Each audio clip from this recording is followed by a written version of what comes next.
Ես չեմ ասել հորս առ, ես ասել եմ հոնս առ մակարդակի դեռահասի արդարացում են։ Ռուբեն Ռուբինյանը Սերժ Սարգսյանի մասին։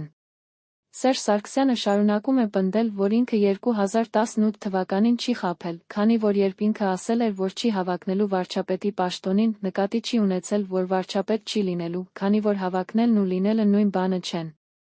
Այս մասին Facebook-յան իր էջում գրել է ԱԺ փոխնախագահ Ռուբեն Ռուբինյանը։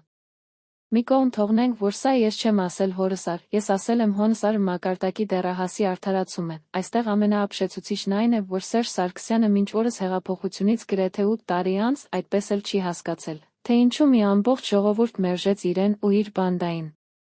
Թվում էր, որ երբ 2018-ի ապրիլի 23-ին ասաց Նիկոլ Փաշինյանը ճիշտ էր, ես սխալվեցի, հասկացել էր, բայց փաստորեն մինչ օրս լավ չի հասկացել, ոչինչ, ժողովուրդը նորից կհասկացնի իրեն, իր երկու կեղծարար նախորդներին, Կարլսոնի Մալիշին ու մյուս բոլոր մուլտ հերոսներին, գրել է Ռուբինյանը։